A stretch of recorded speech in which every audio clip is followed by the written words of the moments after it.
Живењето во странство ни помага да ги видиме работите од една по друга слика, односно птичја перспектива, затоа што мислиме дека тука кога живееш некогаш ја губиш вербата затоа што цело време слушаш за проблеми, неправди и слично. Ние затоа не слушаме толку и затоа, да речем, имаме повеќе мотивација да го направиме она што мислиме дека може да биде позитивно и да им помогне на луѓето што живеат тука.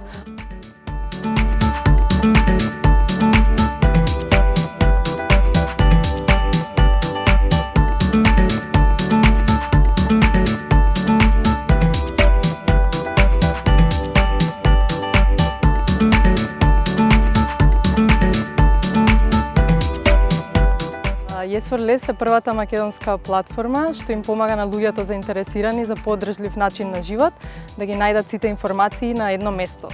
Што се спаѓа под сите тие информации?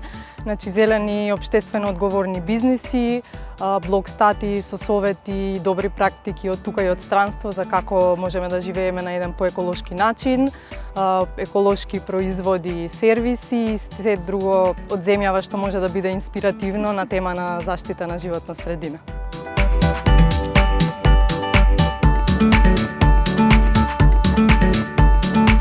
Нашиот профил постојано споделуваме практики, например, како може нешто да се искористи во целост.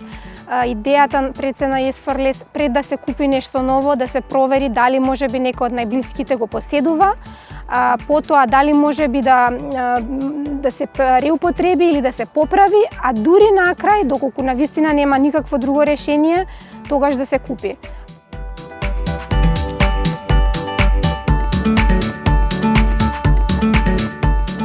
Има една компанија што им дозволува на граѓаните да селектираат отпадно масло за готвење.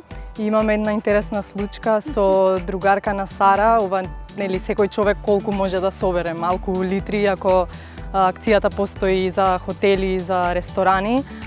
Сара и кажала на една другарка во Франција дека постои ваква акција и другарката работи во компанија што произведува храна и се јавила на таков сервис во Франција и селектирале 420 литри на масло, така што тоа е од само еден човек што дознал дека такво нешто постои, тоа е половина тон на отпад што се спасил, така што имаме премногу вакви инспиративни приказни од кои се надеваме дека секој од нас може да искористи барем нешто.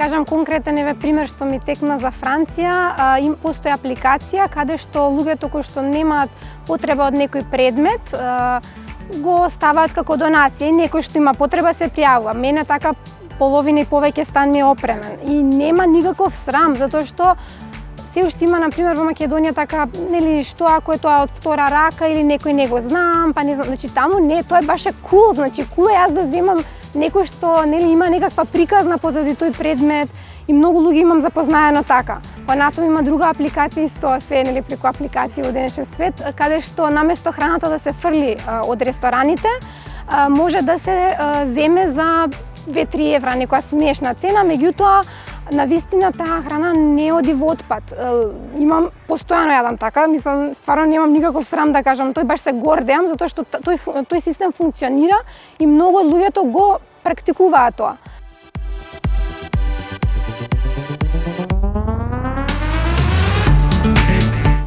Нас потребни ни се луѓе што се тука, пред се на моменти, нели, ни е криво зашто не сме тука и никако тоа не мотивира да се враќаме и да работиме за државата од каде што доаѓаме. Пред се ние се враќаме често, така што, нели, тука сме во Европа, блиску ни е. И исто така интересно ние што на некој начин овој проект не поврзува уште подлабоко. И ние никогаш не вериме дека не би се вратиле, можеби еден ден, нели, се во свое време.